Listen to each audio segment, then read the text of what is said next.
Hey everyone, Lisa for the Graphics Fairy.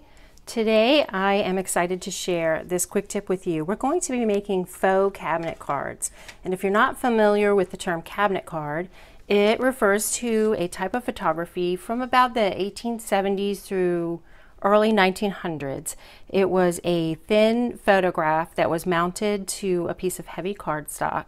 It often had the photographer's name on the bottom, and on the reverse it very often had some beautiful advertising and typography, and I just love these. We have been collecting them here at the Graphics Fairy for a very long time. We have some exceptional examples that you can print out and use in your projects. This one is from thegraphicsfairy.com, our original blog site. This is free to use. You can just right click on it, save it to your computer, and then print it out in any size that you like. So we have this one available, and I think there are some others on the graphicsfairy.com. Then, since I'm a premium member, I printed some out from the premium membership site. There are quite a few on there to choose from.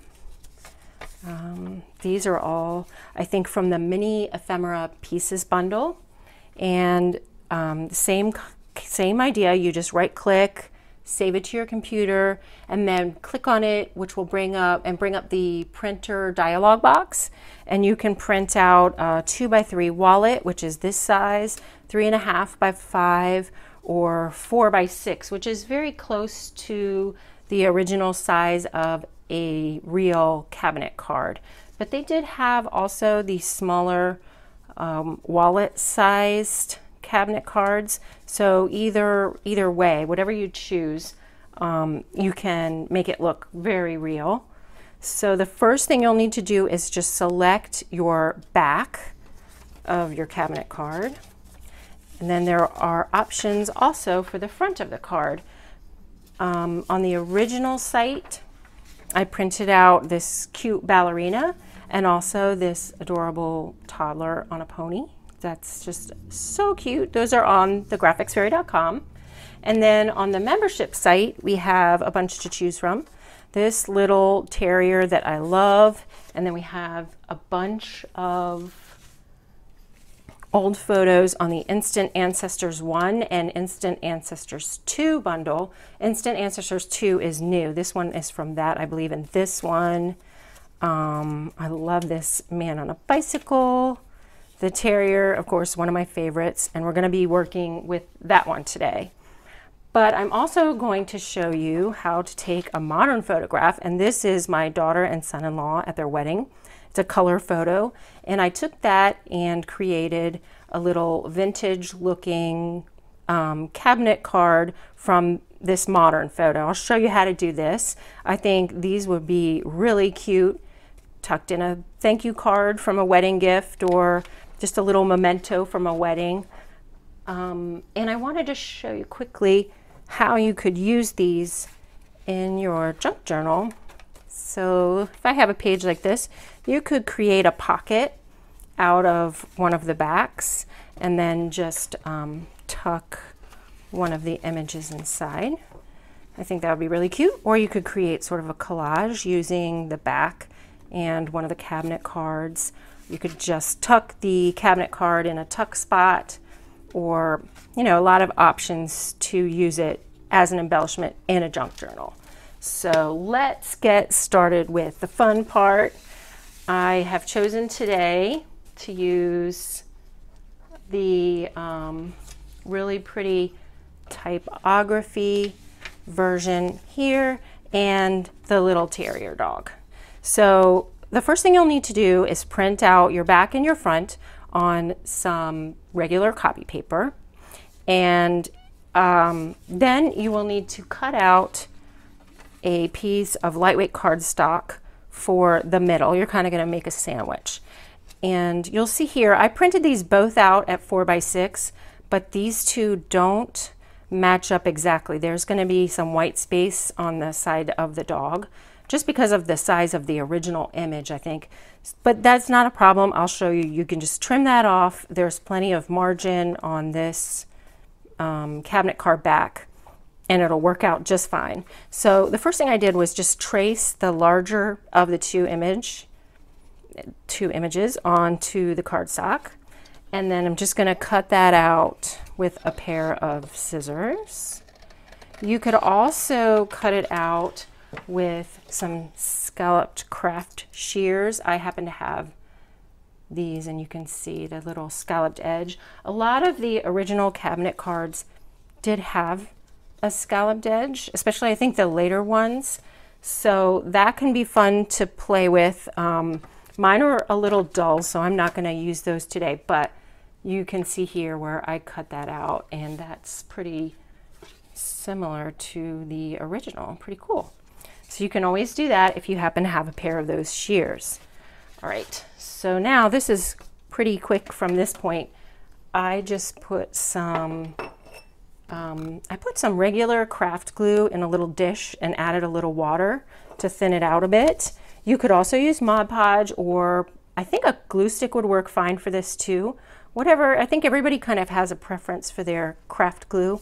Whatever your preference or whatever you have on hand, just go ahead and apply some glue. I like to do it with a brush rather than just squeezing the glue onto the back, because then you kind of tend to get a bunch of uneven bumps under the paper. So I think the brush just works a little nicer for these.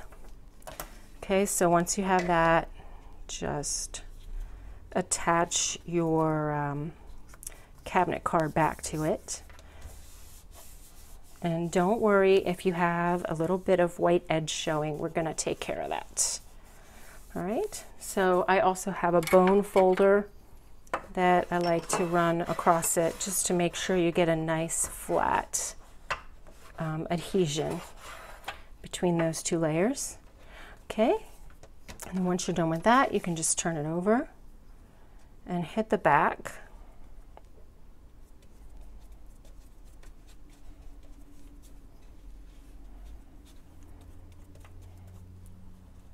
Okay, take your photo image, center it as best you can.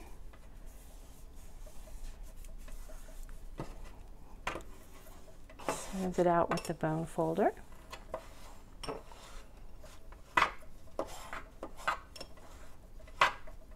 All right, and that is almost ready. Now you're just going to trim any white edge that's showing. There's a little bit here. You want to turn it over on the smaller side and do your trimming there. Normally I probably would have let this dry, but since I want to show you the final product, I'll skip letting it dry, but it would probably be a good idea to let it dry. Okay.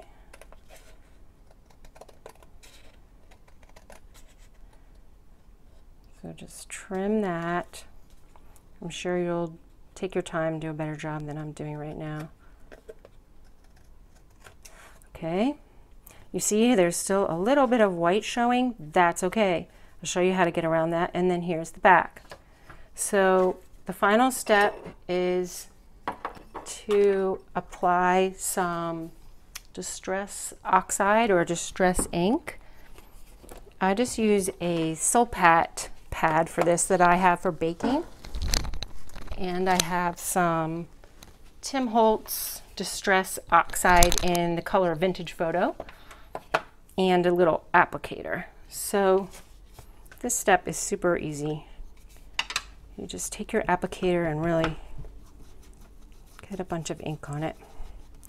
And the first thing I do is I go around the edges and distress that.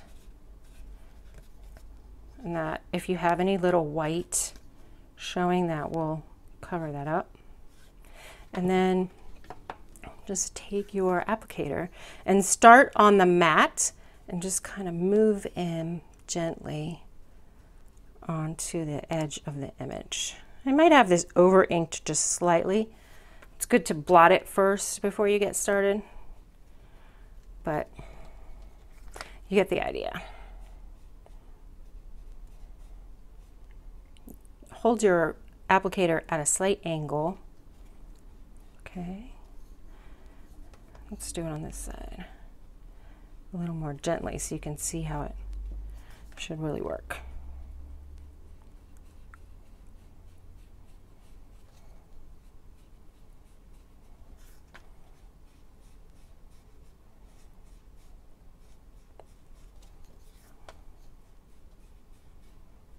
Okay, and that's pretty much it. You can kind of buff it a little so that you get a little smoother look while your ink is still wet. But there you have your pretty authentic looking cabinet card. Let's compare it to the original. Not bad, huh? So I think these are really fun. Let me show you quickly how to do this one that I did from a modern image. Basically all I did was I printed this in black and white, and for this one I printed it on just a cut up manila file folder.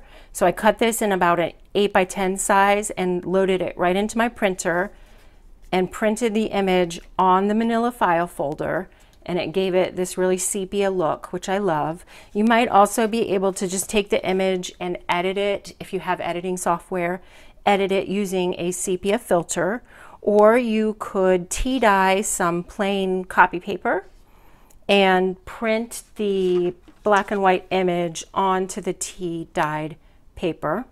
So that's an option. And I'm going to show you how I'm going to do this one. I'm just going to apply the distress ink to the image, to the black and white image, to give it a sepia look. And if you take your time with this, I'm rushing, but it can create a really authentic look, aged look. Okay, so then for this one, I printed out the terrier, and I used a craft knife, and I just cut out this inner part, leaving this little frame. So we're going to frame the image and then just glue it to a piece of cardstock. And of course we have lots of options for the back. Let's see, I chose one. I think I chose this one. So we're just going to glue that all together. And then the same thing, we will trim the white, and we'll have a really cool old aged looking antique cabinet card of our modern couple. So let me go ahead and glue this up real quick, and I'll show you the final project.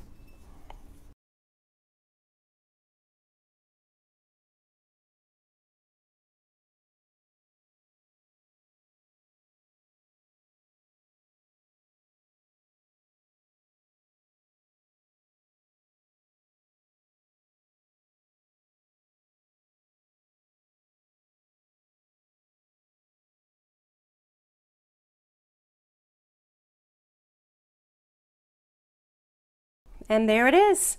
I hope you give this a try. Thank you so much for watching.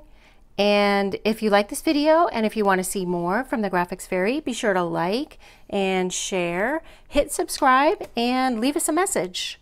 Thanks so much. Bye, everyone.